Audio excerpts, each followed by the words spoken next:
প্রেমময় শ্রী শ্রী ঠাকুরের শ্রীচরণে আমার কোটি কোটি প্রণাম। শ্রী শ্রী বড়মা শ্রীচরণে আমার কোটি কোটি প্রণাম। শ্রী শ্রী বরদার শ্রীচরণে আমার কোটি কোটি প্রণাম। শ্রী শ্রী আচার্যদেবের শ্রীচরণে আমার কোটি কোটি প্রণাম। ঠাকুর পরিবারের প্রতি প্রত্যেকের চরণে আমার কোটি কোটি প্রণাম। আজকে আমি আলোচনা করব একটা জীবনের কাহিনী। জীবন সবসময় একইভাবে প্রবাহিত হয় না। বিশেষ করে যৌবনের উচ্ছ্বাসে ছেলেমেয়েরা একটু পথভ্রষ্ট হলেই তাদের জীবন বেশিরভাগ সময় ক্ষতবিক্ষত হয়ে যায়, আর তখন ঈশ্বরের দেওয়া এই মূল্যবান জীবন বিষময় হয়ে ওঠে। আর ঠিক তখনই কাউকে দরকার হয় যিনি তার জীবনে আশার আলো, শান্তির পরম নীড় হয়ে উঠবে। আমাদের জীবন্ত আদর্শ, আমাদের পরম পূজ্যপাদ আচার্যদেব হলেন সেই পথভ্রষ্ট জীবনের দিশার আলো, যিনি আমাদের পরম পিতার মতো পরম যত্নে আমাদের সেই দগ্ধ ঘায়ে মমতার মলম লাগিয়ে দেন। জীবন আবার খুঁজে পায় বাঁচার স্বাদ, ঠাকুরময় সুন্দর একটা জীবন। জীবন সংগ্রামে পরাজিত একটি মেয়ে এলো বর্তমান আচার্যদেবের কাছে। আচার্যদেবের পরম স্নেহের পরশে জ্বলে উঠল আবার তার জীবন প্রদীপ। চোখে জল আনার মতো তাঁর এই দয়ার কাহিনী। তাঁর এই দয়ার কথা শুনলে আনন্দে আপনাদের চোখেও জল আসবে।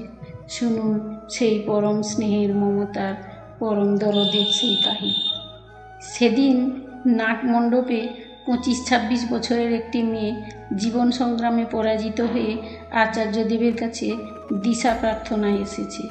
বর্ণগত দিক থেকে সে উচ্চ, কিন্তু গত 6 বছর ধরে নিম্নবর্ণের একটি ছেলেকে ভালোবেসে এসেছে।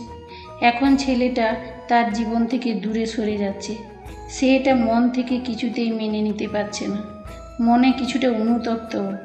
তারপরেও কষ্টকে বুকে চাপা দিয়ে সে ঠাকুরের কাজে যুক্ত হতে চায়। আচার্যদেবের কাছে প্রার্থনা করছে এখন কি করা যায়। আচার্যদেব সব শুনে সেই মেয়েটিকে বললেন, এটা তো তোর জীবনের পক্ষেও আশীর্বাদ, ছেলেটার জীবনের পক্ষেও আশীর্বাদ। ঠাকুরের কাজ করতে চাইছিস, খুব ভালো। সব সময় ঠাকুরের কথা ভাববি, ছেলেটার কথা ভাববি না। ভালোবাসা মানে কি শুধু আমার মতো করে পাওয়া? ভালোবাসাতে যদি ছেড়ে থাকতে পারে, তাকেই যদি ভালোবাসি তো সে চলে যাক। বেদনাহত মেয়েটি জানায় তার পরিবার তাকে আর বাড়িতে রাখতে চাইছে না, বিয়ে দিতে চাইছে। বর্তমান আচার্যদেব আবার বললেন, বাড়িতে বলবে এখন আর বিয়ে করার অবস্থায় নেই আমি। একটু থেমে মেয়েটিকে আবার তিনি বলছেন, আসলে তুই 6 বছর ধরে বাড়ির লোককে জ্বালিয়েছিস। তুই চিনি হয়ে যা তো দেখি, দুধে মিশে যাবি, তোর চাহিদা থাকবে। তা না করে তুই লঙ্কার গুঁড়ো, নুনের গুঁড়ো হয়ে যাচ্ছিস।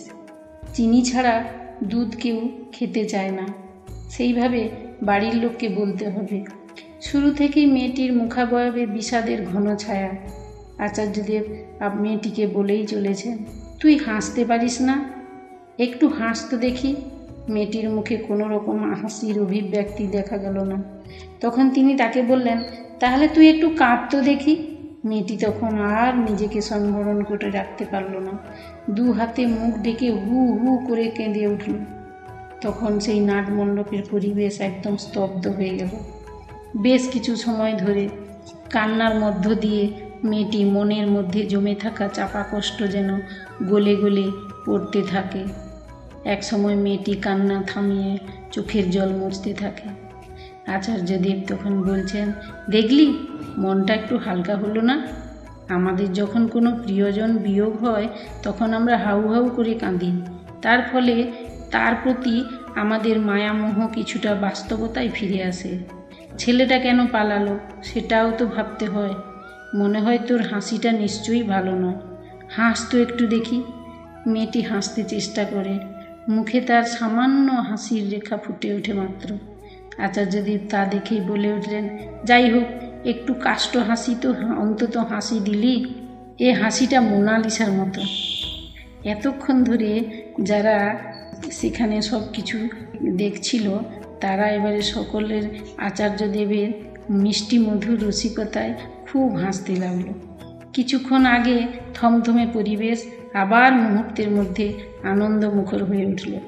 মেয়েটি জানায় 6 বছর ধরে এত দূর এগিয়েছে, এখন সে কি করে পিছাবে?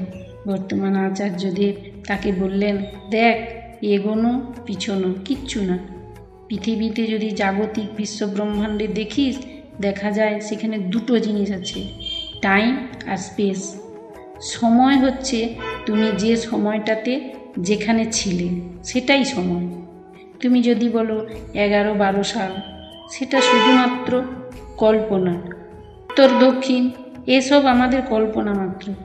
বিশ্বে না আছে কোনো উত্তর দক্ষিণ, না আছে কোনো পূর্ব পশ্চিম। একটি গোলাকার বলের কি দিক আছে? আমরা নিজেদের সুবিধের জন্য একটা নির্ধারণ করে থাকি। ব্রহ্মাণ্ডের এই অখণ্ড স্পেস আর টাইমই আমাদের উপস্থিতি নির্ধারণ করে। তুই আর আমি যে আছি তা টাইম আর স্পেসই নির্ধারণ করে। আর যেদিন শরীরটা থাকবে না, সেদিন টাইম আর স্পেস এর কোনো ভূমিকা থাকবে না। আচার্যদেব বিভিন্নভাবে মেয়েটিকে জীবন, বাস্তব পরিবেশ পরিস্থিতি সম্পর্কে নানা অমীয় উপদেশ দিতে লাগলেন, যা উপস্থিত সকলের কাছে অমূল্য সম্পদ। তিনি বলেই চলেছেন, তোর থেকে আমরা জন্মাই, তোর এতটা শক্তি। তুই পিঁপড়ের মতো জীবন বেছে নিয়েছিস, তাই পিঁপড়ে হয়েছিস।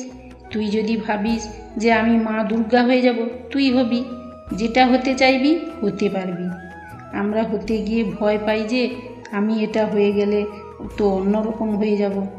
আমরা নিজেকে বিশ্বাস করতে পারি না। ভগবানের বিশ্বাস অনেক বড়, ঠাকুরের বিশ্বাস অনেক। আমি যে পারি এই ভাবনাটাই আমার কাছে থাকে না, সেই জন্য আমরা পারি না, হেরে যাই। আর তুই যদি মনে করিস দূর কোন ছেলে কে কার, আমি আমার জীবনের, আমি আমার ঠাকুরের, তখন দেখবি যে তোর জীবনটা পিছিয়ে গিয়েছিল সেটা এখন কত এগিয়ে গেছে। ছেড়ে দে ওকে ওর মতো। বলবি তুই যেখানে আছিস ভালো থাক, তোর জন্য আমার আশীর্বাদ রইল। এই রকম করে ভাব। তুই যখনই এরকম করে ভাবতে পারবি, দেখবি যে তোর মনটা বড় হয়ে গেছে। তুই ওকে একদম ক্ষমা করে দে, ক্ষমতাশীল হয়ে ওঠ। মনে মনে ভাববি যে আমি তোর দ্বারা আহত নই, অভিভূত হই না। এতটা সময় আমার কাছে নেই তোকে নিয়ে ভাববার। আমার সময় আছে যাতে আমি ঠাকুরকে নিয়ে পাগল পাড়া হতে পারি। আমি অসীমের অধিকারী। এটা যেদিন ভাবতে পারবি, সেদিন তুই বিশ্বাস করবি ভিতর থেকে, সেদিন তোর মধ্যে দিয়েই তিনি প্রকাশিত হবেন। এটাই নিয়ম। এগিয়ে যেতে হবে, জানিস, এগিয়ে যেতে হবে। আমি তো ঠিক পথে আছি ঠাকুরকে ধরে, তুইও পারবি না কেন? দেখ, নতুন সাইকেল চালালে প্রথমে একটু টালমাটাল পড়ে, চালাতে চালাতে একসময় ঠিক হয়ে যায়। আবার ধীরে চালাতে থাকলে টালমাটাল করে। এগিয়ে যা, ভয় পাবি না। আর ভাববি না যে আমি হেরে যাব। সব সময় মনে করবি আমি জিতব। বহুদিনের চাপা বেদনা ভারাক্রান্ত মনের ক্ষতে পরম পূজ্যপাদ আচার্যদেব পরম স্নেহের শান্তির প্রলেপ দিলেন। তিনি মেয়েটিকে আবার বললেন, মহাভারতে কুরুক্ষেত্রের যুদ্ধে হচ্ছে, তাতে তুই যদি অর্জুন হবি তাহলে তোর সাথে কৃষ্ণ আছে, এগিয়ে চল। মেয়েটির মুখে এতক্ষণে সত্যিই হাসির রেখা ফুটে উঠল। সে একটা সুন্দর মন ফিরে পেল, আনন্দ ভরে উঠল তার মন। সে পরম পূজ্যপাদ আচার্যদেবকে প্রণাম করে বিদায় নিল সেখান থেকে।